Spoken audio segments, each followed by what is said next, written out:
Assalamualaikum. Okay, before anything else, first thing first, filter. Sebab tak kuasa nak make up. Okay. Bunyi filter ni kejap ya. Kita cari yang okay sikit. Okay. Okay, malam ni saya akan bersembang santai bersama dengan Ustaz Abid Liu. Sebenarnya ni agak last minute kita orang punya perancangan ni, tapi tak apalah. Mungkin dapat memberi manfaat dan juga inspirasi kepada semua. Kan kita pun nak cuba sebarkan benda-benda yang positif, kongsi benda-benda yang best. Okay. Off dulu phone, off pula, silent. Okay.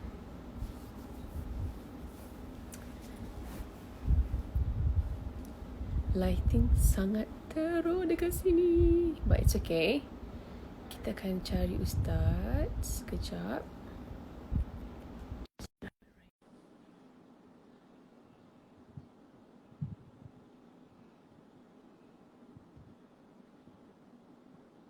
Assalamualaikum Ustaz.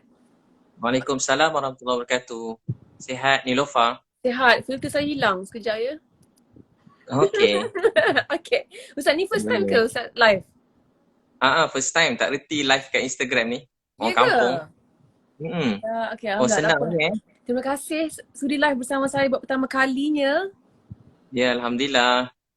Okay Ustaz, macam mana puasa so far? Okay. Puasa cukup, Alhamdulillah. Hari kelima. Saya tengok Ustaz buka puasa dekat R&R semalam. Bawa lori buka puasa dengan driver-driver lori. Buka puasa dekat bawah lori? Itu salam pertama. Sebab semalam kan balik daripada Baling, Kedah. Okay. Lepas tu sampai yang ada cuma McDonald yang buka kan kat R&R. Okay. Lepas tu buka dekat ni lah, buka dekat bawah lori.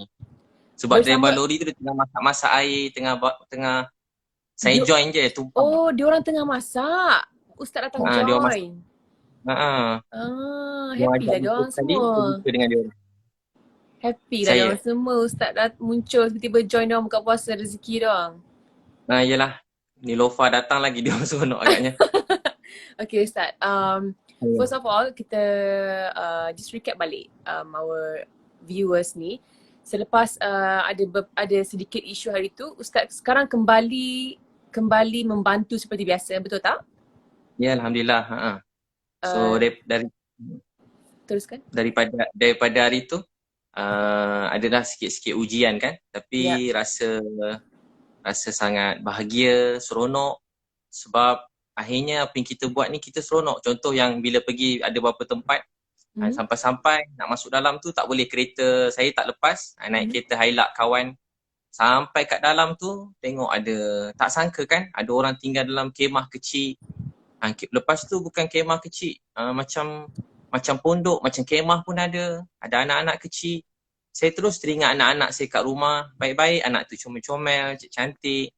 Bila tengok rasa macam sayu, sedih. Yang ni dekat Baling. Dekat Baling. Diorang pun bila saya tanya adik berapa lama dah duduk sini, diorang dah duduk setahun. Bila dengar setahun, saya kata setahun duduk macam ni, saya kerja berlawan dengan nyamuk. Nyamuk boleh tahan banyak. Ya ke? Ya tak Allah, nampak dalam kamera. Nyamuk banyak. Diorang kata malam-malam hidupkan obat nyamuk. Lepas tu tengok baju-baju diorang lipat, tapi lah dalam kemah kan. Diorang buat tandas macam zaman-zaman dulu. Macam saya pernah masuk pedalaman, diorang cuma gali-gali sikit, diorang bawa air letak dalam bekas, diorang angkat sikit ada gali. Bila saya tengok tu, tapi adik-adik tu baik-baik, sabar, rasa macam bila saya kata jom, saya sampai selalu saya tanya, jom pindah, kita cari rumah lain sewa. Biasa semua keluarga kalau kita cakap macam tu, dia macam tak percayalah. Dia bayangkan kalau sewa nanti kena bayar. So saya kata dia tak apa, saya tolong bayar insyaAllah sampai bila-bila selagi hidup ni saya bayar. Mana-mana rumah ada pun tak apa, berapa pun kita cari je rumah mana adik nak, kita pergi. Tapi dia orang macam, tak payahlah Ustaz, dia orang macam tak percaya sebab yelah kan selalu orang bila datang kan macam nak bawa pindah, nak tolong, tapi kan macam susah sikit. Berapa besar keluarga dia? Keluarga dia, anak dia, adik-beradik dia, 1, 2, 3, 4 orang kot, 4 orang. Jadi macam mana Ustaz boleh jumpa keluarga-keluarga macam ni? Ada orang bagi info Saya lah. saya memang ada banyak list-list yang saya dapat. Saya ada pernah sekali saya buka dekat Facebook nombor handphone siapa nak perlu pertolongan musim PKP ni kan. Sebab saya tahu dulu kalau saya ingat masa saya anak 1, anak 2, kalau 2 hari tak kerja je, saya dah tak ada duit dah. Nak beli susu anak pun tak ada duit dulu-dulu. Jadi bila saya tahu orang dalam keadaan yang panjang ni mesti bukan senang lah. Memang dah sebulan kan, mesti banyak yang putus nak cari rezeki, susu anak-anak. Ustaz, sebelum kita cerita betul tak? Okay. Lepas tu saya pun cuba ajak dia orang cari rumah. Dia orang pun tak pernah terfikir nak cari rumah. Sekali bila dapat rumah tu rasa, dan dia orang alhamdulillah dia ketua-ketua masyarakat di sana, YB semua dah banyak bantu mereka nak carikan rumah. Tapi yelah, itu kan ada proses kan. Betul. Tapi alhamdulillah saya cuba, saya tak apa, saya kata bila-bila dia orang pun dah janji ada nak buatkan rumah, tapi saya kata yelah nak buat rumah musim PKP ni bukan boleh siap sehari rumah kan. Jadi saya pun bawa dia rumah sewa dan saya pun carikan katil, tilam, cari barang-barang dapur semua sekali belikan dekat pasar raya, terus letak kat rumah. Dia ni pun last sekali saya ada tak video ni dekat Facebook ataupun YouTube Ustaz nanti? ada, saya letak kat Facebook. Sudah ada? Abid Liu tu. Ada. Baru yang tu dah masuk. Ada. Okay, nanti kita tengok. Last kali apa jadi dekat family tu? Lepas tu biasanya dia orang macam terkejut bila cakap tu, macam terkejut. Tapi saya suka bila last sekali, walau dia keras, bukan keras, macam dia macam faham tak faham apa terjadi, last sekali mesti dia nangis. Bila dia nangis tu lah ubat hati kita. Anak-anak tu senyum, tengok dia orang senyum tu jadi, tadi kita menangis tengok rumah dia. Saya dah tahu keadaan keluarga ni dah 2 hari. Bila terstop sekejap tu saya macam mana nak pergi juga. Saya ini fikir yang juga. Ini yang ada Ustaz kongsi dengan saya tu ke? Ada kita WhatsApp tu kan? Ya. Ada yang satu keluarga yang baru tu. Yang tu lah gambar ini tandas dia. Ini ke? Tu tandas itu betul ke rumah keluarga yang ni? Betul. Yang kita yang share tu. Ini yang rumah dia. Yang WhatsApp. Nah, tu rumah dia. Dan macam pondok sebenarnya kalau tarik canvas tu memang macam pondok tu buka 4 kayu je, 4-6 kayu. Ini kebun apa ni? Dia dalam kebun getah. Dalam sangat kebun getah. Kebun getah. Dalam kebun getah. Lepas tu saya cepat, saya pun balik sebab bila dah pergi satu tempat tu orang makin ramai datang kan. Macam yelah dia orang dengar Ustaz Abid Liu datang, dia orang pun sampai ramai-ramai gitu. Tengoklah tandas dia ni. Itulah tandas dia kan. Tengok kalau memang satu malam tak boleh tidur menangis tengok tandas tu. Ya Allah Tuhanku. Ustaz. Tapi saya happy semalam Nova. Bila semalam keluarga dia hantar gambar, keluarga dia baca Yasin, dia sekeluarga dah duduk rumah baru dan dia orang pun doakan saya. Bila saya tengok tu saya kata inilah hadiah yang sangat bermakna dalam hidup saya. Saya selalu takut Allah marah, takut yelah kita bukan kenapa sempurna. Ustaz takut Allah marah kalau bila Ustaz dah buat satu benda yang sangat besar untuk lagi-lagi untuk mereka tu yang dah lama setahun duduk dalam keadaan macam tu. Kenapa Ustaz? Saya rasa macam kenapa dah setahun, bahawa ini saya tahu keadaan mereka dah setahun. Bahawa ini saya tahu. Jadi rasa bersalah. Jadi bila dia hantar baca Yasin semua sekali, saya rasa doa mereka tu buat saya rasa happy, gembira, dia kepuasan kan macam. Orang dia perasaan tu sampai jadi macam ketagih tau. Bila kena stop tu rasa macam, kalau kata macam rasa macam seronok tengok buat kerja tu macam satu hari. Saya pergi mana saya niat dalam masa 6 jam tu saya nak selesaikan mana-mana tak ada rumah terus carikan rumah macam tu. Okay Ustaz. So saya niat teruskanlah sampai ujung tahun ni. So niat saya macam itulah tahun ni punya niat yang baru begitu. Bila hari tu saya ada luahan, saya ada buat luahan lah. Saya cakap macam kenapa kita perlu hentikan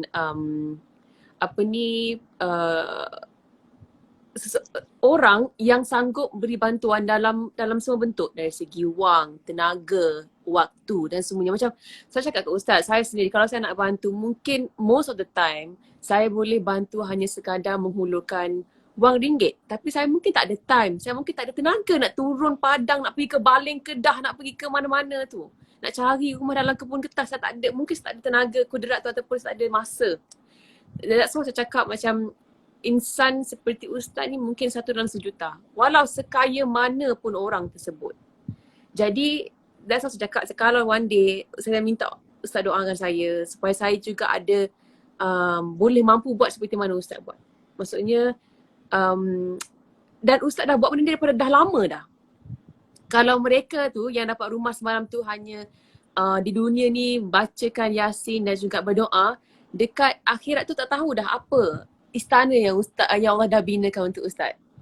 Jadi saya Amin. cemburu sebab apa tahu? Saya cemburu ibarat bila saya tengok Ustaz punggah barang-barang dari lori masa the first week of PKP, masa nak bantu frontliners semua kan. Saya cakap apa tahu? Ustaz sekarang tengah berebut benda yang orang ramai tak berebut. Ibarat macam kalau ada kontes nak menang kereta Ferrari, Ustaz seorang je tengah beria-ria nak menang kereta Ferrari tu dekat dunia lah. Tapi kita bagi gambaran untuk akhirat tu. Faham tak? Maksudnya kalau ada kontes untuk menang istana dekat syurga, Ustaz seorang je yang kita nampak lah ni apa yang saya nampak. Tapi Ustaz, ramai sangat rakyat Malaysia lain yang membantu secara diam-diam, yang buat banyak sangat yang beri sangat banyak bantuan. Tapi mungkin dari segala segi, maksudnya turun padang, RM1 sendiri dan juga masa tu mungkin tak ramai. Jadi ustaz dan antara mereka maksudnya ustaz dan juga mereka-mereka ini sebenarnya berebut benda yang ramai tak berebut lah. Jadi saya macam buru. Masya-Allah. Dan Nilofa pun dah banyak memberi semua sekali kan. Allah, yalah saya tahu Nilofa punya apa dipanggil? Ni lah, banyak telah memberi, berkorban, bantu ramai kat luar sana.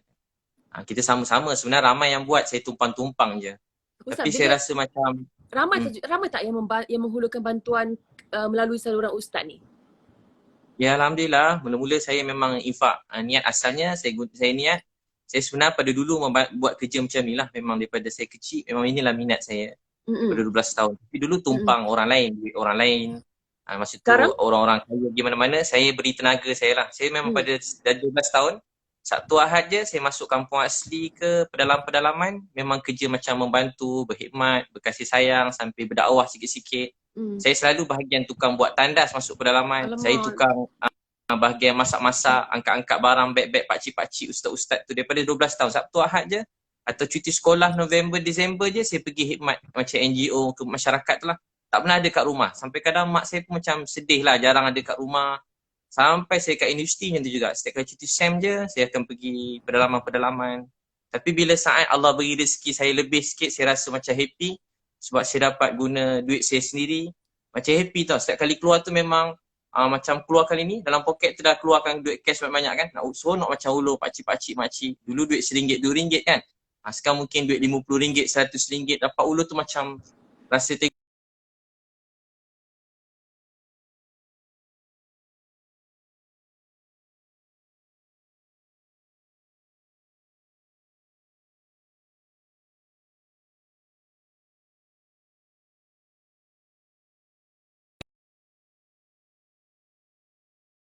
sekarang giliran kita untuk I'm back guys.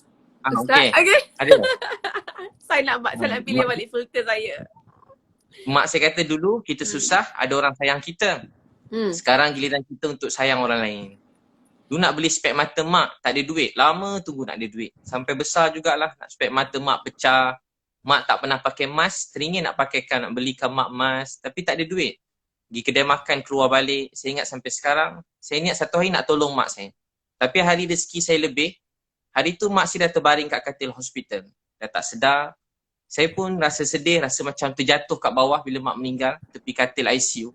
Rasa macam tak boleh nak bangun. Sebab saya kerja kuat-kuat untuk mak saya. Saya cari rezeki nak tolong mak, tapi hari ada duit, mak saya dah tak ada. Sebab tu sampai sekarang bila saya buat tolong-tolong siapa-siapa. Apa perasaan tu Ustaz? Sebab saya sekarang kan, macam Alhamdulillah saya masih lagi ada mak kan.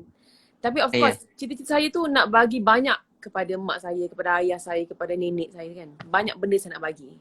Tapi mungkin dengan keadaan saya sekarang, saya masih bekerja semua, saya tak boleh bagi lagi dengan apa yang saya nak bagi sebenarnya. Tapi kalau satu hari saya tak ada peluang nak kasih apa yang saya nak kasih sebenarnya kepada mak ayah saya tak tahu apa rasa tu. Jadi apa rasa tu sebenarnya? Saya rasa masa tu memang macam tak nak bangun. Tapi sampai sekarang kalau saya dapat macam hadiah ke, rezeki saya tiba-tiba dapat ke, dapat apa-apa anugerah ke daripada dulu, dapat apa-apa macam rezeki lah, apa-apa yang mengejutkan, saya selalu rasa ni mesti doa mak saya. Saya pun nangis. Family saya ada group family. Bila macam tiba-tiba macam ada apa-apa lah yang meletup sikit rezeki, bukan rancangan meletup kan, dapat apa-apa rezeki je, Tiba-tiba mesti adik-beradik kata ini kalau mak nampak mesti mak happy. Kerana abang saya letak gambar spek mata saya belikan untuk mak tapi tak sempat pakai. Dia letak gambar spek tu. Saya rasa macam mak saya tengah tengok saya niat Allah beri pahala buat mak saya. Macam itulah selalu saya niat. Sebab Ustaz, tu macam kalau saya berdoa kan, saya selalu doa, saya kata, ya Allah Tuhanku, jadikanlah aku seorang yang hartawan dan dermawan. Bukan hartawan sahaja, hartawan dan dermawan. Supaya aku boleh menginfakkan harta-harta aku ke jalan yang engkau redai, yang engkau suka. Dan harta-harta yang rezeki yang diberkati, supaya rezeki itu kita boleh buat ke jalan Allah dan boleh, maksudnya untuk akhirat kita nanti. Tapi macam mana pula untuk kita berdoa supaya kita ni jadi seorang yang, saya pernah tanya soalan ni kepada Ustaz Dusuki. Macam mana, apa amalan Ustaz ataupun doa-doa secret Ustaz untuk Ustaz sentiasa konsisten menjadi seorang yang dermawan, yang seronok berderma, membantu dan menggunakan rezeki-rezeki yang Allah kasih ni kebanyakannya ke jalan-jalan Allah ni. Sebab susah kita nak bentuk hati kita ni untuk kita gunakan rezeki kita ni. Boleh kata kalau suku pun mungkin susah untuk gunakan hati kita ni kepada orang lain dan juga ke jalan Allah tu. Macam apa doa Ustaz? Saya daripada 12 tahun, cita saya doa, ya Allah, jadikan saya ni matahari kebaikan buat manusia. Orang melihat saya, beri dia kebaikan, bahagia. Orang mendengar percakapan saya doa pada kecil, beri dia bahagia, gembira. Dulu saya sesat, sedih, susah, lapar, ada orang sayang saya. Tolonglah temu saya dengan orang lapar, orang sakit, orang susah. Orang-orang yang baik yang mereka tak minta-minta, temukan saya dengan mereka supaya saya dapat bantu mereka. Sebab tu kalau saya tengok orang, kadang-kadang orang cakap dia jahat ke, maaf, kadang orang kata, Ustaz kenapa tolong dia? Dia jahat, dia tak guna, maaf. Dia ni keluarga dia begini, kadang-kadang dia kata dia ni degil, kerja tak senonoh, isap dadah, macam-macam. Saya selalu cakap, kalau betul dia isap dadah, kalau betul dia tak guna, kalau betul dia ni jahat, kalau betul dia begini. Kalau betul lah. Tapi saya yang konon-kononnya ustaz, berceramah, berjanggut, hari-hari cakap agama, kebaikan. Kalau saya tak tolong dia, apa saya nak jawab depan Allah nanti? Saya selalu fikir, bukan soal dia hidup ni. Hidup ni sebenarnya soal kita. Apa yang kita beri dalam hidup. Tugas kita bukan nak nilai orang baik atau jahat. Tugas Nabi Muhammad bukan kata haram halal sahaja.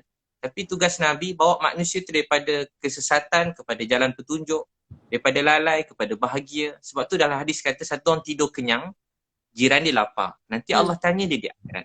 Kita kenyang, jiran lapar. Kita tidur kenyang, ada jiran kita lapar. Maksudnya kita kena ambil tahu keadaan sekeliling ke macam mana? Allah tanya kita ke akhirat. Kita kena ambil tahu semua hal orang lain untuk dari segi lapar, dari segi susah. Macam mana kita nak ambil tahu?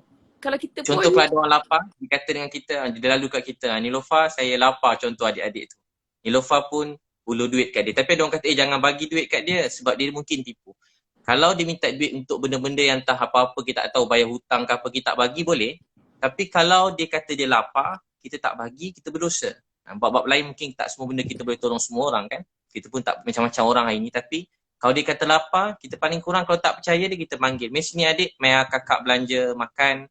Adik makan je apa adik nak makan, kakak bayarkan. So, kita jangan biar satu orang pun dalam dunia ni lapar. Sebab tu Sayyidina Umar pernah menangis walaupun satu ekor, walaupun kucing, anjing yang lapar, itu pun kita ditanya nanti. Walaupun kucing, anjing, ini kan pula manusia.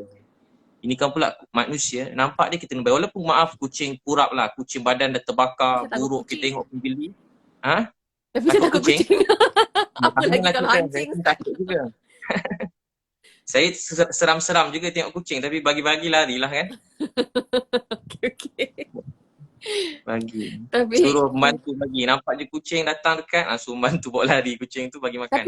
Tapi maksudnya tak kisah kalau binatang, jiran, maksudnya kalau kita tahu dia dalam keadaan lapar, kita harus membantu. Seboleh-bolehnya. Kalau kita berkemampuan, kita mesti bagi. Terutama makan, minum, tempat tidur, benda asas, benda basic dalam hidup ni. Sampai ada orang tak ada tempat tidur. Macam ni, tidur dalam hutan, jauh pada sumber air, jauh pada elektrik. Tinggal macam kita tengok, ya Allah ada orang tinggal macam ni lagi. Kita kena tanya. Setahun adik tu duduk dalam kemah tu, setiap orang yang tahu keadaan dia semua ditanya oleh Allah di akhirat nanti. Jadi kita kena tanya dengan Allah. Walaupun dia susah, dia lapar, kita kena tanya. Sebab tu kena kesian dia. Macam sebelum tu kan ada kan orang dalam tempat macam sampah. Kalau Nilofa dia tengok sebelum tu. Saya tengok. Dia tinggal Yang Jadi ada pakcik terbaring tu ke? pakcik terbaring kan. Ya. Walaupun tempat tu Ada kotor, ada orang ular cakap semua. begitu begini kan. Tapi soalnya bukan dia. Soal dia dengan Allah. Tapi soal kita yang melihat. Jangan salahkan orang lain. Ada orang pula salahkan orang, salahkan kerajaan, salahkan ni. Kita jangan salahkan kerajaan ke. Dia orang dah berusaha, dia dah beri yang terbaik, dia dah cuba. Hidup ni kalau kita menyalahkan orang, hidup ni masalah tak selesai. Jangan pernah dalam hati kita niat nak salahkan siapa-siapa. Salahkan diri kita. Dunia ni tak boleh berubah kalau kita menyalahkan orang lain. Untuk jadi bantu orang bukan mesti kena jadi orang besar, bukan kena jadi orang kaya. Walau kita ada, orang kaya ni apa sebenarnya? Dia ada satu roti, dia dua beradik daripada kecil, adik dia lapar, dia kerat separuh bagi ke adik dia. Dia ada hati yang kaya. Orang ni satu hari Allah beri dia kaya lagi banyak, dia lagi nak share dengan orang lain. Kaya tu dekat hati. Kaya tu dekat hati. Walau kita ada semua kan, macam saya masa hari tu duit banyak. Tapi hari tu mak dah tak ada. Rasa macam duit banyak ni pun dah tak ada harga sangat.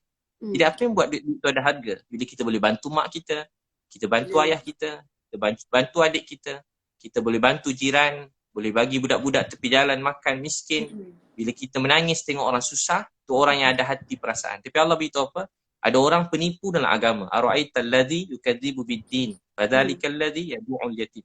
Siapa penipu dalam agama? Dia tak suka tengok orang miskin, anak yatim. Bahkan dia tak suka nak tolong orang miskin, anak yatim. Bahkan dia tak suka tengok orang tolong orang miskin, anak yatim. Dia geli tengok orang miskin, anak yatim. I wonder who, Ustaz. Nabi nak kita bersih. Nabi bersih, wangi, sempurna. Nabi ni semua sempurna. Tapi Nabi tak geli orang yang kotor, Nabi tak geli orang jahat. Nabi tak geli orang miskin. Nabi sempurna. Nabi orang rajin, berusaha wangi. Dekat dengan Nabi, pegang sentuh Nabi je dapat wangi macam Nabi. Tapi Nabi tak pernah geli pada orang miskin. Pernah Nabi pergi pasar, Nabi peluk seorang sahabat. Dia peluk pada belakang. Dia kata tutup mata. Dia orang kampung, lepas tu dia macam OKU. Sahabat tu terkejut. Nabi kata, Nabi bergurau dengan dia. Siapa nak beli budak ni? Dia kata dia gembira Nabi pegang dia. Punya ramai orang kat pasar, Nabi peluk dia. Nabi sayang kat dia. Nabi kata kamu tak terkenal di dunia, tapi kamu sangat disayangi oleh Allah. Jadi melihat manusia ni dengan rasa sayang, melihat manusia dengan rasa cinta, rasa sayang. Dan bila kita melalui hidup dengan rasa sayang, cinta, Allah sayang kita. Barang siapa tak mengasihi, dia tak dikasihi. Tengok orang miskin rasa sayang, tu tanda Allah letakkan rasa sayang tu dalam hati kita. Tu tanda sedang disayangi oleh Allah. Tengok mak tiba-tiba rasa sayang, tu tanda Allah sayang kita. Tengok adik-beradik kita rasa sayang sangat, tu tanda Allah sayang kita. Tengok orang miskin, anak yatim rasa sayang, tu tanda Allah sayang kita. Macam mana macam mana kita nak bagi ada perasaan tu? Ustaz minta doa pun pula. Banyak minta doa, banyak minta tips doa ni. Jadi malam-malam kita sebut nama-nama mereka. Doa ni mendekatkan hati. Hati. Sebut nama? Nabi pesan orang muhajirin ada dua perkara. Ringkas hadis dia. Pertama, Nabi sebut hargai kebaikan orang walaupun kecil. Walaupun dia buat tu kecil, ingat baik dia. Macam mana contoh Ustaz? Ingat baik. Contoh mak tengah marah. Mak kita tengah marah, kita jangan dengar marahnya dia. Mana ada anak suka dengar mak dia bebel. Tapi kita ingat, oh dia lahirkan saya, dia dulu susah payah untuk saya. Apa yang dia cakap yang lain tu kita rasa tak nak dengar sangat, kita abang. Ingat dia lahirkan kita. So pertama, ingat kebaikan dia walaupun kecil. Hargai orang. Ada orang mungkin musim macam ni, dia duduk rumah kan. Macam Nilofa, artis-artis, ustaz-ustaz banyak buat live. Hargai mereka sekarang berkongsi ilmu, hargai baik dia. Dan jangan banding-bandingkan dengan siapa-siapa. Ada orang sekarang mungkin keluarkan duit belanja untuk bantu orang lain. Dia pun sangat mulia. Ada orang macam Dr. Nur Hisham ke, dia hari-hari kena buat pagi, petang, malam sidang media hari-hari kan. Bukan dapat duit pun hari-hari kena buat sidang media, kena tanya macam-macam soalan, salah jawab boleh jadi macam-macam. Jadi kita hargai orang berkorban dia, hargai nurse. Bagus musim PKP ni, orang duduk rumah, orang jadi hargai semua orang. Orang kesian kat doktor, nurse, MA, orang kesian kat polis, orang kesian kat tentera. Ustaz, tadi balik kepada malam tadi. Maksudnya malam-malam kita sebut nama mereka ni semua. Kedua, satu terima kasih. Kedua, sebut nama dia dalam doa. Contoh, sebut nama dalam doa. Contoh ada sahabat Nabi, dia tampal kat dinding nama-nama orang yang dia nak doakan. Contoh malam kita doa, ya Allah, saya sayang isteri saya sayang anak-anak saya. Sebut nama mak kita siapa, ayah kita, ya Allah saya sayang dia, sayangi dia.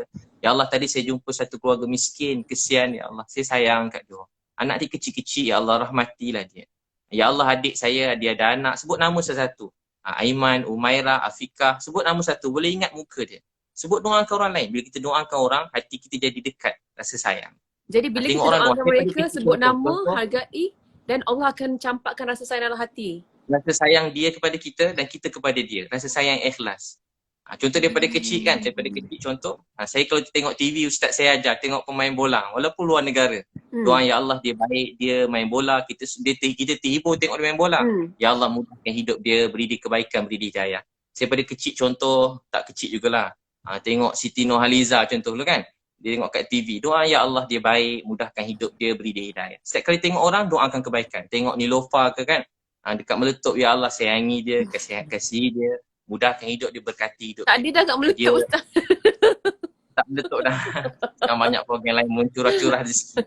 Bila kita doakan orang, hati kita jadi dekat. Walau apa bangsa, Melayu ke, Cina ke, India ke, kita patut rasa sayang. Kalau kita tengok orang mula rasa benci, sebenarnya hati kita ni ada sakit. Jadi hati ni kena diobati. Tengok orang rasa sayang. Hati kena ubat.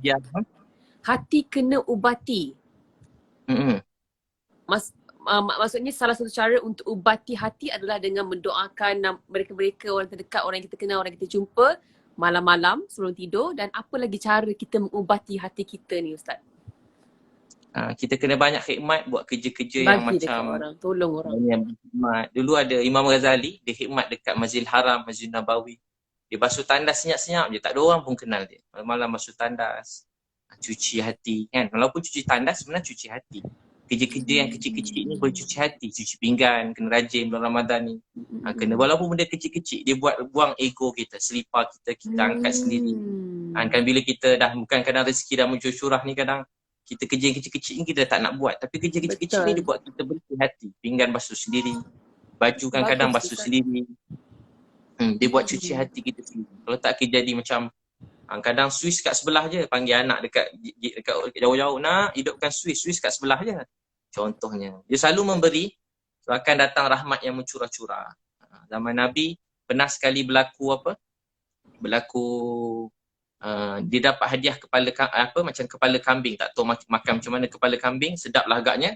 Lepas tu dia dapat mungkinlah dia dapat hadiah tu, dia bagi jiran sebelah. Lepas tu jiran tu kata jiran sebelah lagi perlu, dia bagi jiran sebelah. Sampai 7 kali pusing. Last kali dapat kat rumah yang mula-mula tadi, Abdullah ibn Umar, sampai kat rumah dia. Semua orang rasa orang lain lagi perlu, orang lain lagi perlu. Mereka sibuk menunaikan hak orang lain. Ada seorang sahabat tengah perang, dia dah nak syahid dah. Orang bawa air, sepupu dia bawa air. Dia bawa nak minum, orang sebelah menjerit. Dia kata bawa air tu bagi kat dia. Sampai orang kedua, dia baru nak minum, ada seorang lagi menjerit. Sampai ke orang ketiga meninggal. Orang kedua meninggal, akhirnya orang pertama meninggal. Sahabat ni dia ada rasa sayang dengan orang lain tu begitu dekat. Dia betul-betul sayang. Dia tak nak mana-mana orang susah, sakit, sedih.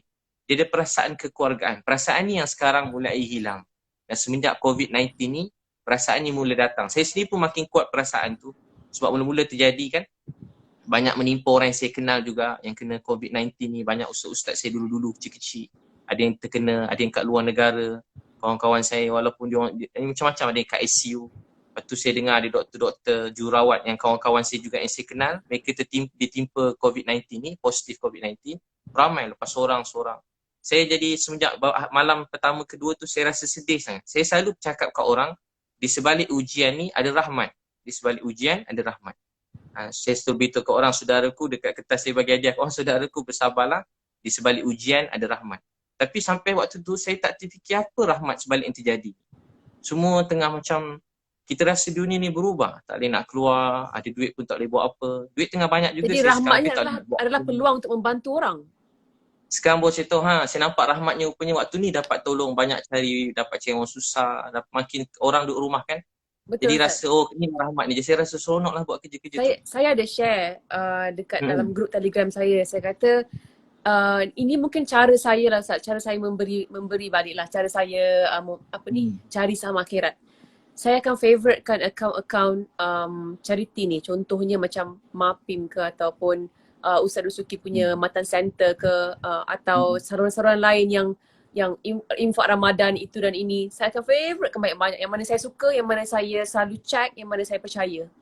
Dan hari-hari saya akan buat masa subuh ke sebelum tidur ataupun bila saya teringat, saya akan bank in. Kenapa saya tak buat satu lump sum yang besar sedekah tu? Sebab saya nak jadikan sebagai habit. Hari-hari saya ada bagi ke orang ni. Hari-hari saya bagi ke orang tu. Dan macam mana Ustaz? Betul. Bagus tu. Dan untuk masa sekarang itu mungkin setakat tu saya boleh buat, tapi saya tapi satu perasaan yang Allah bagi bila kita memberi, bila kita keluarkan harta kita kan, satu benda yang saya tak boleh describe dengan perkataan. Maksudnya rasa seronok tu, rasa lapang kat sini. Apatah lagi kalau saya boleh turun padang seperti Ustaz, sebab saya pernah buat tahun lepas, macam saya pergi ke satu kawasan kat Kuala Selangor ni, di kawasan-kawasan orang susah. Dan memang macam mana tersentak dengan pengalaman tu, because kita dapat tengok saya dengan saya punya grup peminat pergi ke rumah-rumah 30 buah rumah dalam satu hari. 30 ke 10? I can't remember. I think kita pecah-pecahkan ya. Tapi saya rasa untuk saya buat balik seperti itu mungkin agak sukar dengan jadual yang saya ada hari-hari kan. Tapi saya nak, sebab saya rasa selepas balik tu benda tu macam bagi saya satu nafas baru for quite a long time. Satu masa, untuk satu ketika tu saya rasa macam saling kulit macam tu lah. Kan happy kan buat kerja tu, rasa macam beza dengan hidup kita yang lain kan. Betul. Yalah kita kerja ceramah, saya sini pun ceramah hari-hari, training, motivasi, pagi sampai petang ceramah. Macam tu hari-hari, tapi bila buat kerja ni saya rasa macam kepuasan yang saya sangat rindu untuk buat semua ni, rindu. Saya rasa rindu sangat nak buat semua. Macam best sangat lah walaupun jadi macam ni. Saya rasa macam saya punya niat, saya niat tak ada satu orang pun kat Malaysia ni yang lapar. Dan saya niat, saya nak bantu kurang-kurang tak ada satu orang pun yang tinggal keadaan yang macam rumah macam tu lagi. Saya niat nak tolong mereka semua dan saya tolong bayar sewa-sewa orang susah tu sampai selagi saya hidup. So saya niat macam tu sebab saya tahu tak pernah berkurang rezeki dengan kita membantu orang lain. So saya niat tahun ni kan, dan mudah-mudahan Nilofa kita semua kita buat sama-sama, mudah-mudahan kita bantu semua sekali. Jangan satu orang pun yang tak ada rumah, sekurang-kurang jangan satu orang pun yang tinggal tepi jalan, tinggal dalam kemah, cari semua, termasuklah Sabah, Sarawak, semua sekali. Terutamanya kat Malaysia ni lah keutamaannya. Jangan satu orang pun anak-anak kecil yang hidup dalam keadaan macam tu. Yalah kadang-kadang ada mak ayah mereka yang sempurna. Ada yang kadang mak ayah sibuk kerja. Ada kadang-kadang mak ayah mereka yang orang yang tidak bertanggungjawab lah, orang yang tak sus ni. Tapi itu salah mak ayah dia. Anak-anak dia tak patut dihukum atas kesalahan mak ayah. Jadi kita yang lain-lain ni apa patut kita buat? Kita tolong mereka. Sebab tu daripada itu pun saya jumpa kan, saya pernah cerita jumpa budak perempuan bawah jambatan. 2 tahun ni 4 orang budak perempuan bawah jambatan saya jumpa pegang baby. Umur 14-15 tahun, dipegang baby. Saya jumpa dia, saya kata, adik, Allah sayang awak. Yang saya pernah cerita kat Meletup dulu kan. Ya, betul. Allah sayang awak. Dia kata, taklah Ustaz, saya jahat. Saya ni tak guna Ustaz, saya buat dosa. Tuhan benci saya. Taklah adik, awak baik. Allah sayang awak. Dia tengah tengok awak sekarang. Betul ke Ustaz dia sayang saya? Dia sayang ke adik? Kalau dia sayang saya, kenapa dia biar? Kenapa saya jahat macam ni? Tak, dia sayang ke awak, adik? Kalau tak, dia tak jumpakan kita 2 pagi bawah jambatan. Saya pun ajak dia makan, sewa ke hotel, saya ajak kawan-kawan dia. Lepas tu bila dia kata, Ustaz ajar saya semayang, saya pun semayang dengan dia orang. Baru semayang, saya kata, baru baca Bismillahirrahmanirrahim. Alhamdulillahirrabbilalamin. Ar-Rahmanirrahim. Bila Ar-Rahmanirrahim. Budak-budak tu semua dah nangis-nangis. Assalamualaikum warahmatullahi. Assalamualaikum warahmatullahi. Ustaz, jadi imam subuh lagi, boleh jadi imam kita orang lagi. Alhamdulillah budak-budak tu kan ada tempat tinggal, rumah. Baik-baik semua sekali. Ustaz masih kontak dengan dia orang? Mana pun dia cuma anak yang baik. Cuma anak yang sangat rindukan nasihat yang baik. Dia cuma rindu kasih sayang. Bukan anak-anak jahat, tak pernah jumpa orang jahat. Dia macam sedih. Dia setakat berdakwah ni, saya tak jumpa orang jahat. Walau betapa jahat orang cakap dia, tapi dia cuma rindukan kebaikan. Cuma nasib dia dengan kita tak sama. Kita mungkin daripada kecil ada suasana sikit orang didik agama, baik-baik, doa-doa. Dia orang tak sama macam kita. Dia orang tak ada siapa peduli. Tersedar bangun-bangun dekat tepi lorong, tempat-tempat yang tak patut mereka membesar. Jadi kalau dia dah macam tu, dia memang salah. Dia salah, apa yang dia buat tu salah. Tapi kita yang betul, yang ada ilmu, yang Allah beri sikit pengetahuan, apa kita buat untuk tolong mereka. Kalau kita fikir macam ni, banyak orang dalam dunia ni dapat dibantu. Ustaz, dekat video Meletup yang Ustaz pergi tu, dekat video YouTube dekat Meletup tu kan, jauh sikit suara ni faham. Macam mana? Jauh sikit suara Dengar suara itulah, saya jelas. Suara Ustaz pun perlahan-perlahan. Sekarang dengar tak? Jadi perlahan tiba-tiba.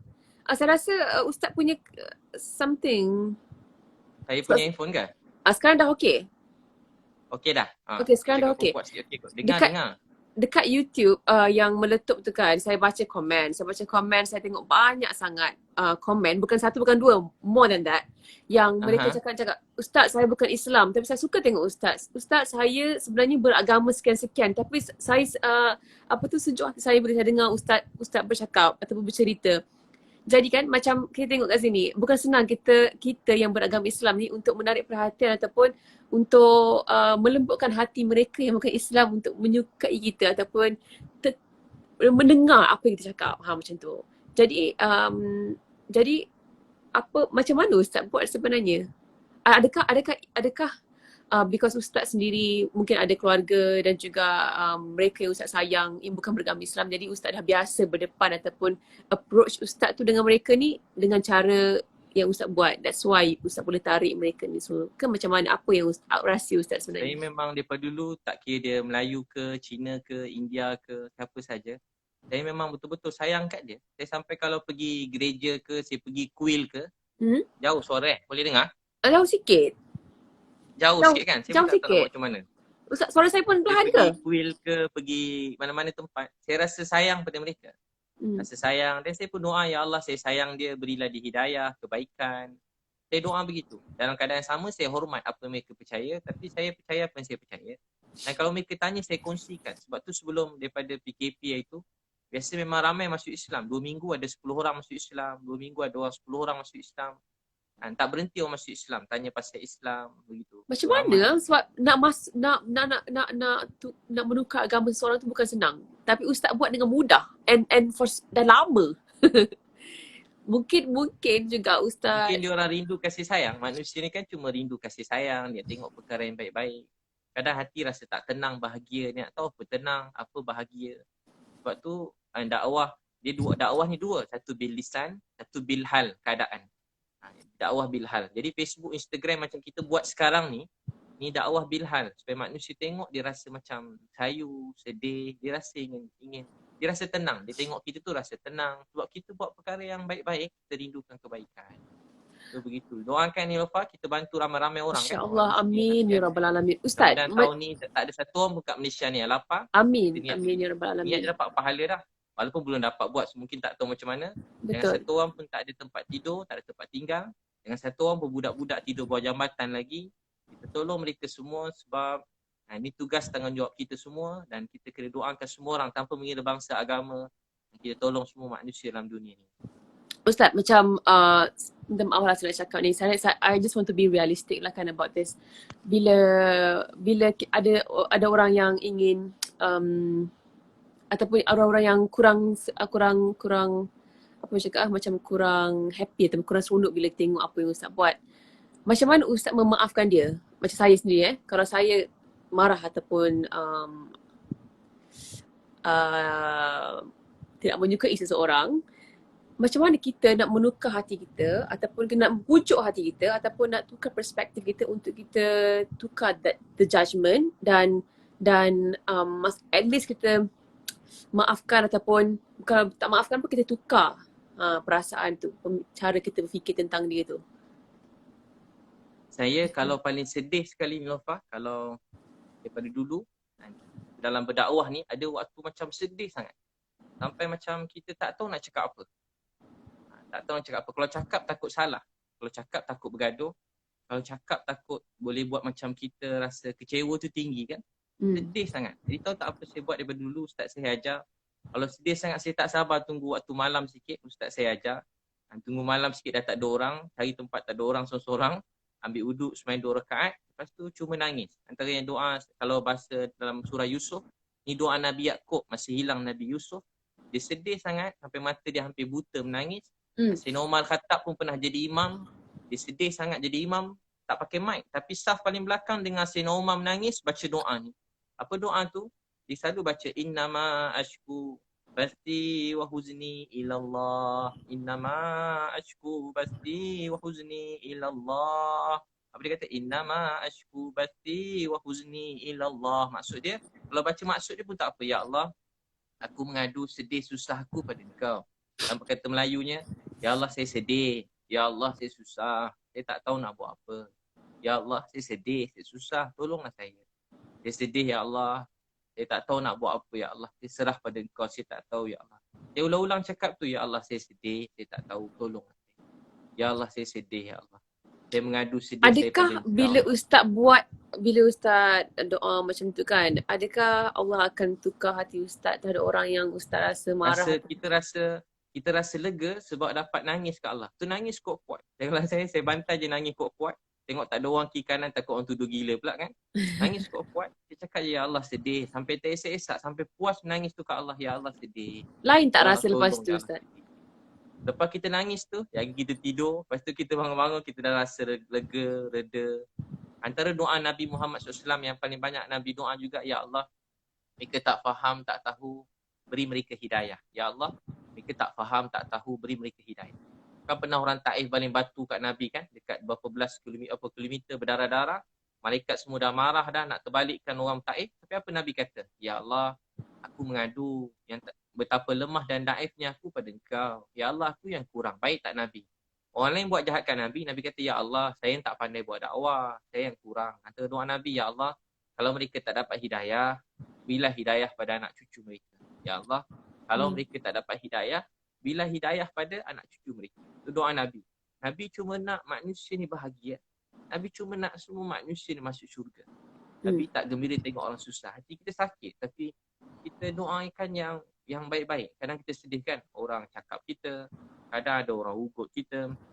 Kadang kena ancam bukan-bukan. Ada orang fitnah kita. Orang buat-buat cerita sendiri. Orang umpat keluarga kita. Fitnah bukan-bukan. Kita rasa sedih. Bila kita sedih, kita mengadu ke Allah. Ya Allah, saya sedih. Saya mengadu pada Engkau. Bila kita mengadu ke Allah ni, kita rasa lega. Sebab seluruh dunia akhirat ni, Allah yang punya. Dia beri pada siapa dia nak beri, dia tahan apa dia tahan. Kita tak hidup untuk orang, kita hidup untuk Allah sayang. Orang cakap apa tentang kita, tak buat kita jadi mulia, tak buat kita jadi hina. Mulia hina tu daripada Allah. Kita tak hidup untuk penghormatan orang, kita hidup untuk Allah sayang. Untuk hidup untuk Allah sayang. Kita tak, apa orang cakap, dia tak beri kesan kat kita. Saya selalu cakap macam tu. Dia pun tak pernah bagi sesuap nasi kat kita. Kenapa kita nak terlalu sedih dengan orang cakap tentang kita? Yang uruskan hidup kita, yang jaga kita daripada dulu sampai sekarang, Allah. Orang memang tak berhenti bercakap. Kadang-kadang dia suka kita, kadang dia marah kita. Tapi kita hidup untuk Allah sayang. Allah sayang. Penting kita sentiasa perbaiki niat hati kita. Kita ulang-ulang juga baca doa Nabi Yunus AS. La ilaha illa anta subhanaka inni kuntu minaz zalimin. Ya, tiada Tuhan melainkan Kau ya Allah. Maksudnya, tiada boleh bagi sedih gembira melainkan Kau. Maha suci Kau. Aku orang yang zalim. Ulang-ulang ya Allah.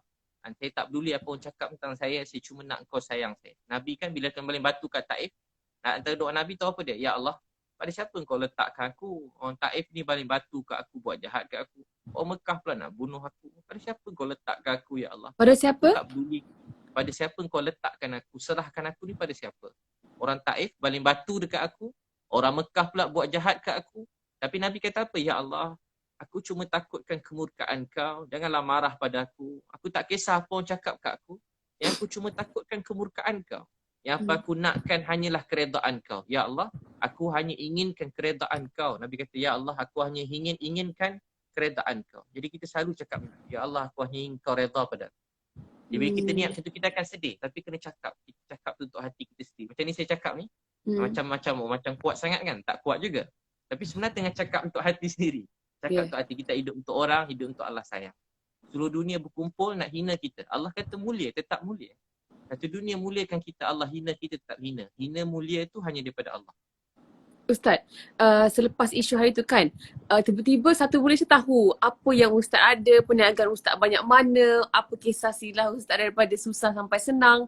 Tiba-tiba semua orang dapat tahu, oh Abid Liu ada kereta berapa biji, ada rumah macam mana, sekian.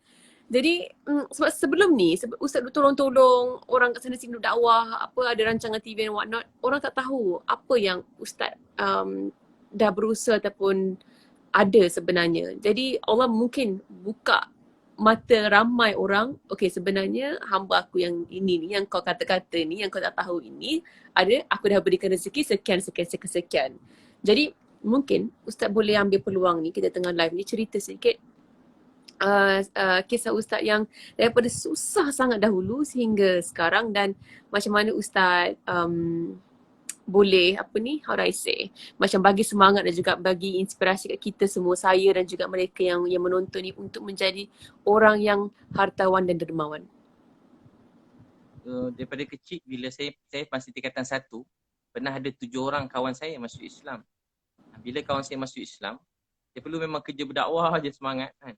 Jadi saya masih ingat lagi, saya setiap kali ada satu jubah susah. Jubah saya tu saya sarung kat orang lain. Saya pakai baju pagoda je pergi surau. Mak saya marah, kau ni balik-balik surau je dah tak ada baju. Tinggal baju singlet dalam je. Baju singlet gitu. Jadi jubah bagi kat orang. Lepas tu pas saya bagi kat orang jubah, nanti tak lama diorang hadiahkan saya jubah lain. Ya ke? Dulu ada orang Pakistan jual kain tu, dia bagi hadiah jubah yang kurta terbelah tu, dia bagi saya jubah tu, kurta tu kan. Apa, gamis baju yang terbelah Pakistan. Saya ingat setiap kali saya hadiah jubah ke orang, mesti dia orang bagi hadiah jubah balik kat saya. Berapa kali tu? Banyak kali ke Ustaz? Banyak kali? Daripada kecil selalu mak saya marah saya. Kau ni habis semua. Apa-apa baju awak dapat lagi, orang bagi kau bagi kat orang. Kau pun dah tak ada baju dah. Saya pada dulu macam tu. Memang saya pula kalau susah daripada kecil tak pernah cerita kat orang, senyap je. Duduk bilik. Kawan-kawan makan kat asrama, saya tak ada duit. Saya nangis. Ya Allah, saya teringin nak makan macam dia orang. Tapi tak ada duit. Ya Allah, tolonglah saya. Saya malam sampai sekarang Ustaz, ulang balik. Tadi tersekat sekejap. Saya tidur atas buni. Ada orang bagi saya alas tidur. Sampai sekarang saya simpan selimut tu. Saya rasa tu hutang budi. Ada lagi selimut tu kat rumah. Saya ada kat atas lagi. Berapa tahun dah tu? Dah lama dah. 20 lebih saya rasa tu hutang budi. Pakcik yang bagi selimut tu pun dah tak ada dah. Dah meninggal. Prof. Hani Muhammad Tahir yang pernah bagi saya selimut. Saya ingat sampai sekarang nama. Cikgu Muhammad Noh bin Jaafar. Cikgu Muhammad Noh. Ni dekat hostel lah. Bin Jaafar. Yang bagi saya alas tidur Cikgu Muhammad Noh ni ada lagi. Cikgu Muhammad Tahir. Yang pernah bagi saya sesuatu, sampai sekarang saya simpan, saya rasa tu hutang budi. Rasa macam dulu-dulu kan, susah masa tu. Dan saya buat kerja macam-macam, gaji pertama RM800. Semua bagi kat mak. Saya tidur kat masjid kat KL. Kadang-kadang masjid kena halau pula, lama sangat kat masjid, tidur masjid lain. Tapi saya sampai jarang-jarang makan, ada kadang-kadang saya siang kerja lain, ada sekali orang selit RM2 dalam poket saya. Saya rasa tu hutang budi. Saya masuk bilik air, saya buka duit RM2 tu. Saya tengok, ya Allah, RM2. Saya boleh makan sebab duit gaji dah bagi kat mak. Sebab tu sampai sekarang kalau saya tengok orang pergi Petronas ke mana, memang saya bagi RM10 kurang-kurang. Paling teruk boleh RM5 ke. Saya bagi kat budak-budak Grab tu biasa RM10, RM20. Sebab bagi saya, bagi mereka RM10 tu berharga. Ustaz, sekejap. Saya nak mencelah sekejap. Tapi kan kadang-kadang bila kita jumpa orang-orang yang macam ni kan, dekat petrol station ke ataupun dekat mana-mana saja, kadang-kadang kita pun rasa macam boleh tak aku nak kasih duit ni, macam rasa takut pun ada, rasa macam adakah dia akan rasa. Saya pergi mana-mana saya dah macam cakap hadiah je. Saya kata hadiah. Tak hadiah ambil. Kalau pasal saya cepat-cepat saya dah macam bagi je, saya kata hadiah. Siapa-siapa pun, bukan kita bagi sebab dia susah, tapi kita bagi sebagai, saya selalu cakap saya nak bagi hadiah kat awak, tapi saya tak ada apa nak bagi. Jadi saya bagi duit je lah, senang. Kita takut dia orang rasa tersinggung. Kita takut dia orang rasa tersinggung because kita nak kasih duit. Faham tak Ustaz? Biasa orang dia seronok tamu pakcik-pakcik, makcik-makcik. Kita cakap macam ayah saya. Kalau ayah saya bagi duit. Walaupun ayah kita ada duit kan. Kita bagi duit. So kita kata pakcik ni macam ayah saya, macam mak saya, macam keluarga saya. Mana-mana saya pergi, saya ulur duit je. Saya jangan cakap sedekah. Sebab sedekah nanti dia ingat dia susah kan. Baik. Jadi kalau saya jumpa orang mana-mana, saya cakap hadiah. Walaupun dia susah ke senang, saya anggap macam hadiah. Kita beri bukan sebab dia, kita beri supaya Tuhan sayang kita. Baik, okey. Sambung balik tadi cerita. Sambung balik saya cerita pun kerja, banyak minta kerja semua tak dapat. Semua tempat kerja saya pergi, semua tak dapat. Dulu kan ada janggut sikit, tak panjang macam sekarang, sikit je. Lepas tu tie pun pinjam dengan kawan, pakai tie nak pergi interview, pinjam dengan kawan. Tumpang motor kawan. Banyak tempat saya pergi interview semua tak dapat. Ada yang campak resume. Jadi kenangan. Sebab tu kalau orang marah kita yang kecil hati, adik-adik muda-muda kan, satu hari dia jadi kenangan dalam hidup kita. Buat kita lebih bersyukur dan lebih menghargai orang lain. Sampai banyak kerja tak dapat. Last sekali saya dapat kerja dengan Datuk Fadilah Kamsah. Datuk Fadilah Kamsah dengan Prof. Hani Muhammad Tahir. Dia orang cikgu saya lah. 4 tahun saya kerja dengan dia sebagai penceramah. Semenjak itu tiba-tiba rezeki saya pun mula mudah sikit. Kerja ceramah. Ingat lagi bagi ceramah pada bos-bos Shell ni. Tapi saya naik apa tau? Naik motor buruk, parking jauh-jauh. Sebab nak ceramah pasal motivasi. Itu motor buruk, lesen pun tak ada. Saya ambil lesen dah lambat. Dah tua-tua baru ambil lesen. Kalau polis tahan tinggal motor-motor sekali. Sebab tak ada duit. Tapi satu hari saya mula, mula ada program kat radio IKIM sikit. Lepas tu saya buat apa semua jadi. Saya mula berniaga, tiba-tiba tu kata semua jadi mudah. Dan mudah dapat program training corporate yang besar-besar kan. Semua bayar program team building kan, mahal-mahal juga. Program tu boleh tahan juga ratus-ratus ribu juga begitu program. Jadi tak berhenti program. Program 3 hari dapat sekian, tak berhenti. Sampai ke dulu ke kerajaan pun kementerian, seluruh kementerian tu datang kursus dengan saya 3 hari. Ustaz cari ke mereka yang datang? Masa tu awal-awal saya cari, lepas tu saya ingat lagi saya pergi present dulu, banyak tempat siap. Saya kena marah, saya punya presentation tu kena campak dalam, kena dilambung, datuk-datuk tu lambung dekat tong sampah dulu-dulu. Tapi kemudian tu rezeki mencurah-curah, tak berhenti-berhenti dah. Dan saya pun mula, saya ingat lagi, sebab tu saya suka buat sendiri. Saya hantar buku, banyak syarikat buku, maafkan masa tu tak nak buku saya. Dalam saya cetak buat syarikat buku sendiri. Alhamdulillah buku-buku tu memang syukur kat Allah. Walaupun saya pun ada satu Ustaz bagi. Macam mana? Saya ada buku Ustaz bagi. Oh ada buku kan? Yang Ustaz bagi dekat Melaka few years ago. Kan? Masih ada. Buku 11 Amalan Kaya. So buku tu jadi laris sangat. Dan saya buka restoran pun syukur pada Allah, ada Paramount Coffee House tu. Dan rezeki pun mula mencurah-curah. Tapi yalah saya kerja berceramah kan, ustaz-ustaz. Jadi saya memang sorok-sorok lah. Kalau kereta semua sorok. Kereta sorok. Rumah pun sorok bagai buruk-buruk sikit. Tapi sekarang baru orang ternampak sebab YouTube, tapi sebab terpaksa video. Juga kadang-kadang kalau nak tanya saya mengaku. Dulu tak mengaku. Kalau dulu memang tak mengaku. Kenapa sekarang kena terpaksa mengaku Ustaz? Sebab kalau tak mengaku nanti orang ingat kita macam susah, ambil duit derma. Saya sebenarnya ramai minta nak sumbang. Jadi saya segan bila orang minta nombor akaun kat saya. Kawan-kawan kan tak bagi, macam kalau bagi nanti takut ada macam-macam orang kan. Takut ada macam-macam takut ni. Jadi senang saya buat je satu akaun supaya tak fitnah. Saya buka satu pertubuhan kasih umat Malaysia.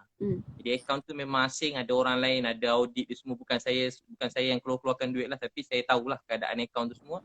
Memang khas untuk bantu-bantu orang juga. Saya buka dalam baru-baru ni juga saya buka. Sebelum PKP lagi lah. Jadi mereka ni yang minta number akaun Ustaz ni, mereka ni mungkin tak tahu apa yang Ustaz ada, dan Ustaz selama ni menggunakan duit Ustaz sendiri untuk membantu ramai orang kat luar sana. Betul tak? Itulah, ramai kawan-kawan. Banyak yang menyumbang juga. Artis pun ramai juga, ada yang kawan-kawan. Ada yang rahsiakan nama. Ramailah. Okey. Apa tadi saya nak cakap, bila Ustaz perasan yang rezeki Ustaz tu makin mudah, makin mencurah-curah tu kan, Ustaz, bila Ustaz fikir balik, apa sebenarnya Ustaz buat yang buatkan Allah mudahkan pekerjaan Ustaz dan rezeki-rezeki tu datang mencurah-curah? Saya daripada kecil doa, satu hari nanti saya nak jadi asbab hidayah untuk semua manusia sebelum saya mati ni. Saya niat saya dapat beritahu apa tu Islam pada seramai mungkin pada orang bukan Islam. Bukan maksud nak paksa masuk Islam, tak. Saya nak mereka cuma rasa sayang pada Islam tu. Sebab pada dulu kan, dia dulu orang faham Islam ni orang ungkapkan teroris. Islam ni selalu macam hukum orang, kerja macam kasar. Itu yang dibayangkan pada seluruh dunia. Dan kita tak tahulah dia media ke atau memang benar-benar terjadi ke, campur-campur lah. Sikit segelintir orang. Jadi saya nak beritahu pada semua orang yang sebenarnya Islam ni ialah kasih sayang.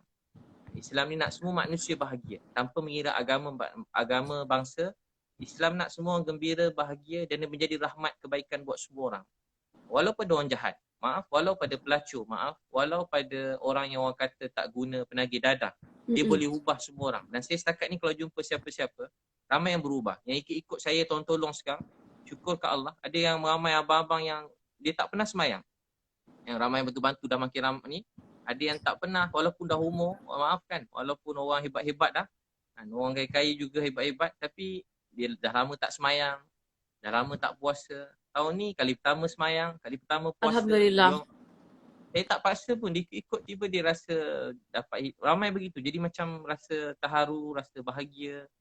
Tu saya buat macam tu lah. Saya buat program keluarga sunnah, memang ramai. 7,000 orang datang. Nanti jemput datang ni lupa InsyaAllah. InsyaAllah. 7,000 orang, Ustaz, baru 7,000 orang datang. Khusus sehari seminar. Satu event 7,000 orang? Satu event 7,000 orang. Itu pun dah berapa dah tu? Apa yang ramai yang nak bercerai, tak jadi bercerai. Macam mana? Itu pun dah berapa dah Ustaz dapat kumpul daripada satu event? Dan duit tu juga yang Ustaz dapat bantu mereka ramai bagi rumah, sewa rumah. Itu kata orang kadang ingat macam sewa dewan murah kan. Dah tentu kalau saya buat event, saya buat macam konsert juga. Pentas macam konsert. Kurang-kurang 200,000 juga persiapan apa tu? Lampu-lampu. Lighting and all that, 200,000. Orang kadang bayangkan sewa dewan 10,000. Ya, Macam dewan ratus-ratus kahwin ribu zaman for dulu sure, kan. ya. Tak ada, bukan. Dewan sekarang paling kurang harga harga 120,000. Kalau dewan maib yang besar sekarang jadi tempat PKP ni, Ya. COVID ni. Jadi dewan semua sekali. Tapi memang banyaklah dapat. Kalau bayangkan kalau begitulah. Kalau 7,000 orang, seorang RM100 kan. Jadi dah 700,000 kan. Betul. Dah RM700,000. Yelah. Satu hari punya program. Alhamdulillah. Murah Itulah rezeki, tapi murah bukanlah rezeki macam Ustaz. ceramah. Kalau ingat saya buat kerja ceramah kat masjid, kuliah-kuliah. Saya bukan, fokus saya bukan begitu. Itu tambahan je lah. Keutamaan itu kalau orang nak sangat saya pergi. Tapi keutamaannya pada program training, motivasi. Semoga lebih ramai anak-anak Melayu ataupun rakyat Malaysia, anak-anak Islam lain dekat di Malaysia ni yang akan menjadi yang akan menjadi orang kaya raya yang dan juga orang yang dermawan dan yang boleh membantu ramai yang lain. Ustaz tahu tak, kalau tadi Ustaz punya doa Nilofa pun orang paling kaya juga ni dalam Malaysia kan? Masya Allah, saya masih lagi bekerja Ustaz untuk jutawan yang kaya ni. Membantu saya sampai luar negara semua sekali. Tahniah Ustaz, cakap pasal luar negara dan juga saya sebenarnya kan Ustaz, saya 5 tahun lepas masa saya pertama kali pergi ke New York, masa tu pertama kali saya nak keluar, saya sampai daripada airport sampai dekat rumah, dekat apartment saya sewa for 1 month, 1 bulan saya sewa. Saya takut nak keluar. Sebab masa tu tengah teruk tentang teroris, masa tu tengah ada isu orang tengah tembak-tembak orang Islam and all that, sampai dekat masjid dia pergi tembak kat masjid di New York sendiri masa pada ketika itu 5 tahun lepas. Dan saya sampai seorang diri di New York dan masa tu saya nak keluar dekat New York Center sendiri, saya takut macam mana orang nak macam manakah tanggapan mereka ni terhadap saya perempuan yang bertudung seorang-seorang jalan dekat New York. I was really scared, sangat-sangat takut.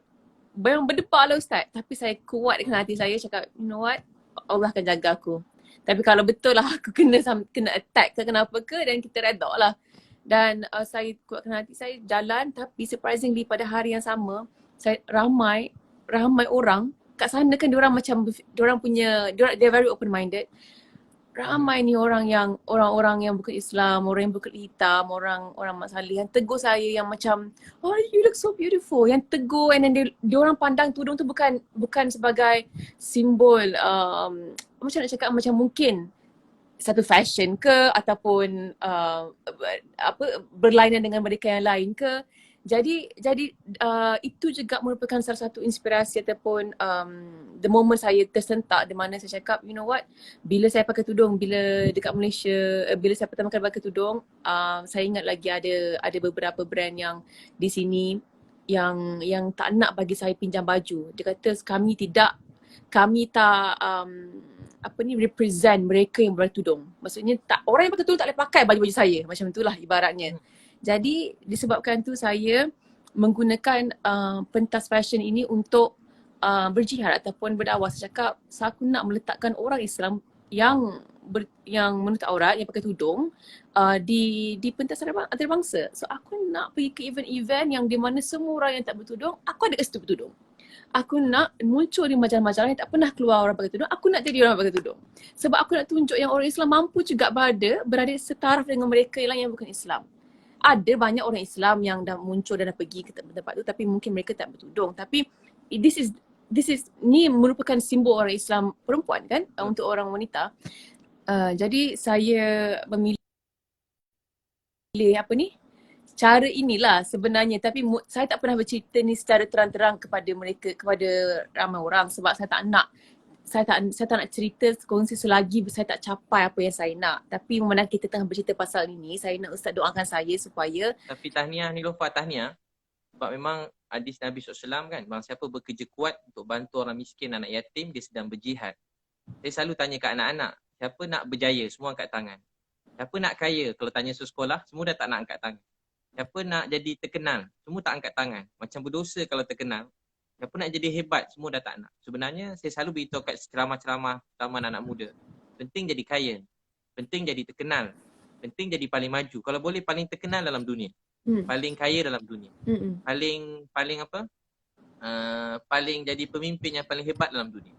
Supaya kita menjadi contoh untuk ramai manusia dalam dunia.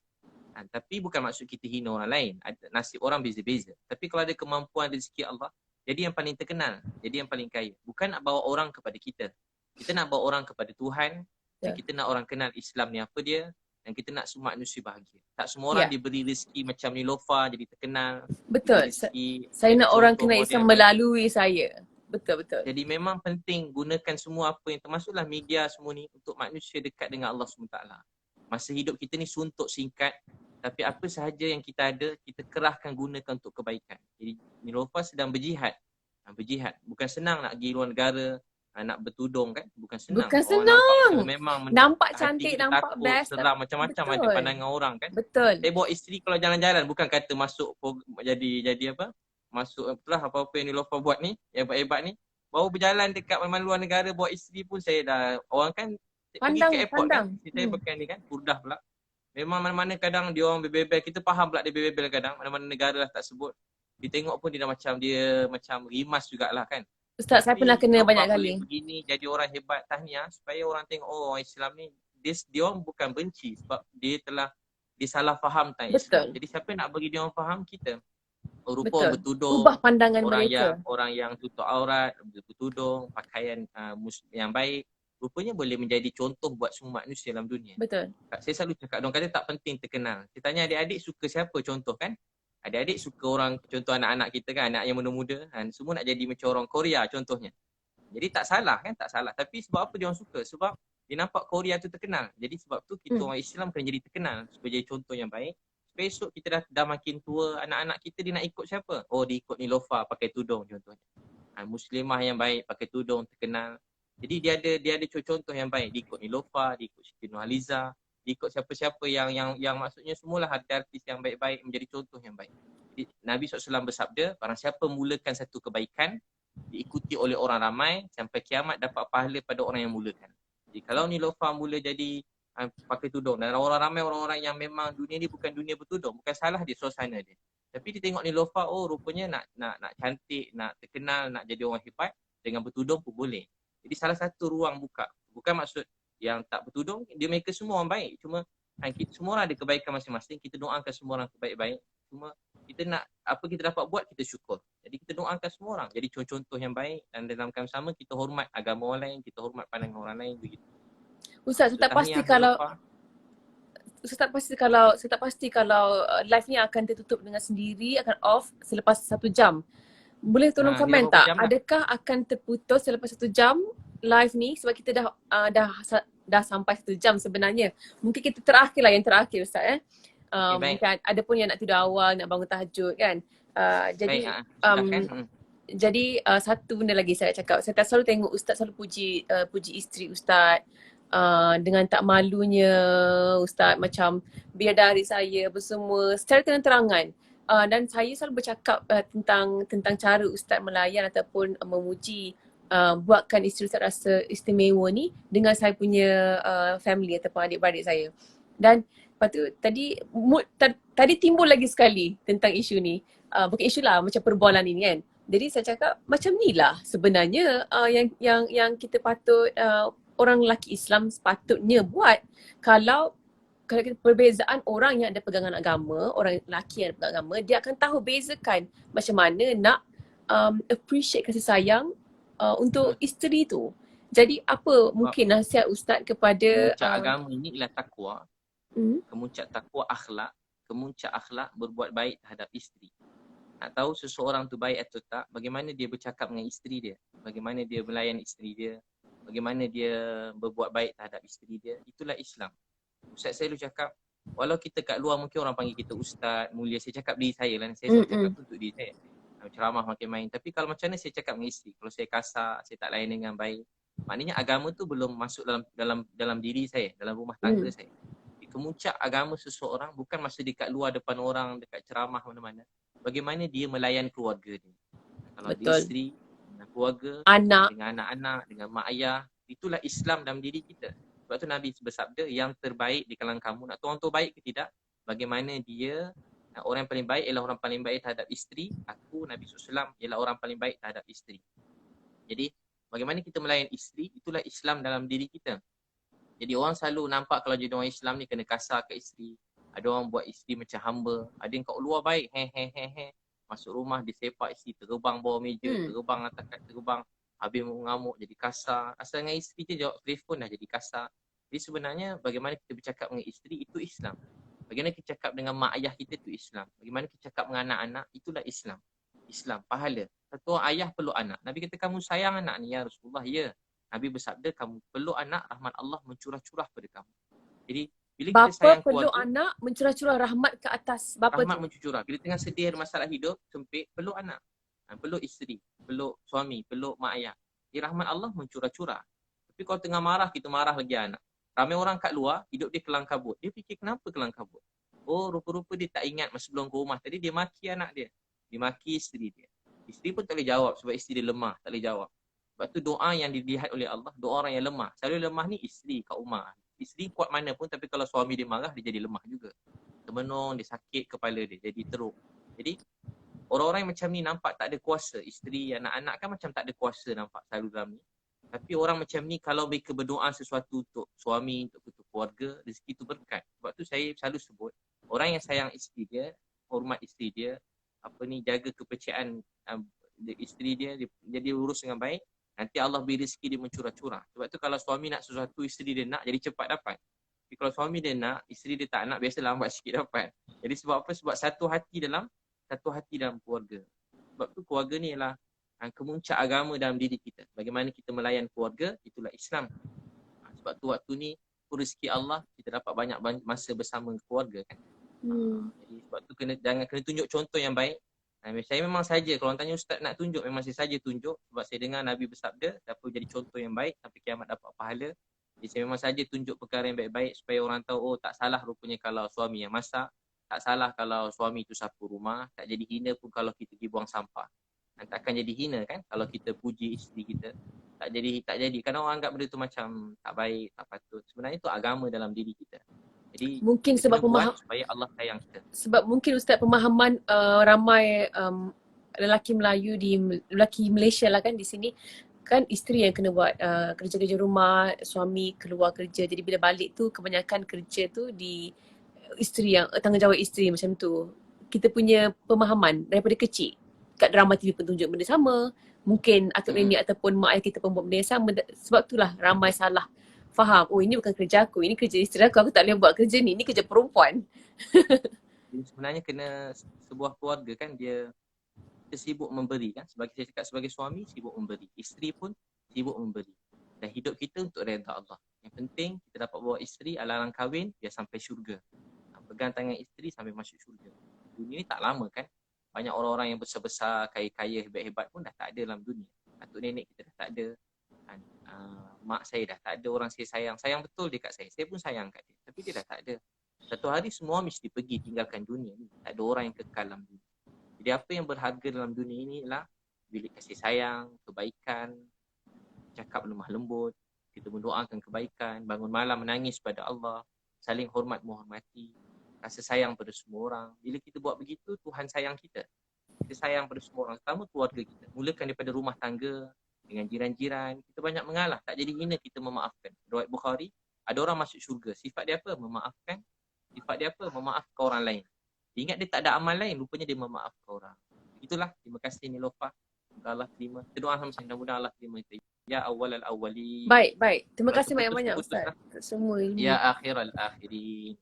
Ya zal quwwatil matin wa ya rahimal masakin. Ya arhamar rahimin. Ya Allah, Tuhan kami yang sangat sayang kami. Tak ada siapa yang pernah sayang kami seperti mana Engkau sayang. Ya Allah, ampunkan dosa-dosa kami, mak ayah kami, isteri kami, keluarga kami. Pandang kami kasih sayang belas rahmat ya Allah. Kami tahu ujian ni sebab Engkau sayang kami. Tolonglah ya Allah COVID-19 ni Kau angkatkanlah ya Allah. Kau hilangkan ya Allah. Kau sembuh sihatkan, kembalikan kami seperti hidup kami sedia kala ya Allah. Bantu orang miskin, anak yatim ya Allah. Ada orang lapar, susah kat luar sana. Makan kenyang, tidur lena, ada orang susah. Maafkanlah kami ya Allah. Kami tak tahu berapa baki masa kami yang tinggal. Gunakanlah sisa-sisa hidup kami, baki hidup kami untuk bantu sampai mungkin manusia dalam dunia. Ya Allah, satukah hati kami yang kasih sayang. Semua orang baik ya Allah. Maafkan kami yang tak baik. Maafkan kami. Orang baik-baik ya Allah. Satukah hati yang kami kasih sayang. Satukah hati kami seluruh rakyat Malaysia ni. Seluruh dunia ya Allah dengan kasih sayang. Ya Allah, Nabi Muhammad dah tak ada ya Allah. Kami rindu kat Nabi ya Allah. Ya Allah, Nabi Muhammad SAW dah pergi, ya Allah. Ya Allah, kami rindukan Nabi. Ya Allah, kami cerita pasal Nabi. Biar akhlak kami tak macam akhlak Nabi. Maafkanlah kami, jangan tolak kami. Ya Allah, maafkan. Kami cuma nak Engkau redha, sayang kami, bantu kami. Ya Allah, bantu orang miskin, anak yatim, ya Allah. Ya Allah, bantu orang miskin, anak yatim, ya Allah. Maafkanlah kami. Kami lemah dan kami mengadu pada Engkau, ya Allah. Tolonglah kami. Ya Allah, mudahkan berkat ke rezeki kami, beri kami kekayaan di sisi. Supaya kami dapat bantu semungkin manusia dalam dunia, jadikan matahari hidayah. Orang melihat kami dapat kebaikan Islam. Orang mendengar cakapan kami, lihat tingkah laku kami, beri mereka Islam. Wahai Allah, bantu kami sungguh, jangan tolak kami. Ya Allah, satukan hati kami kasih sayang. Mudahkan hidupkan berkat ke rezeki kami. Beri kami menjadi sumber matahari hidayah buat semua manusia dalam dunia sampai kiamat. Wahai Allah, rahmatilah kami. Yang sakit kau sembuhkan, yang sedih kau bahagiakan, ada masalah kau permudahkan. Ya Allah, bantu kami semua, ya Allah. Bantulah kami, ya Allah, rahmati kami, hajat-hajat kami yang baik dunia akhirat kau kabulkan. Yang Rasulullah Alhamdulillah.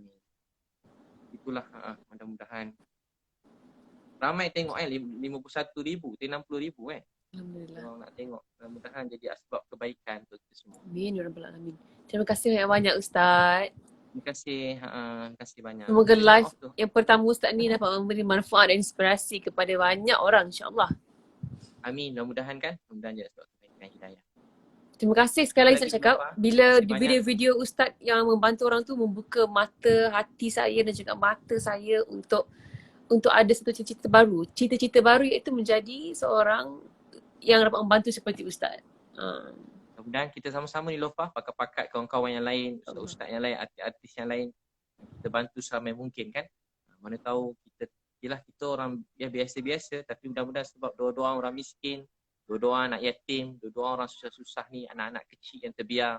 Mudah-mudahan sebab doa mereka kita dapat sesuatu di akhirat nanti, mudah-mudahan. Amin. Lupa pun teruskan semua kebaikan, kebajikan semua sekali. InsyaAllah. Ustaz doakan saya ya. Amin. Jumpa lagi. Terima kasih Ustaz. Selamat berpuasa. Off kan live tak pandai. Okay, bye.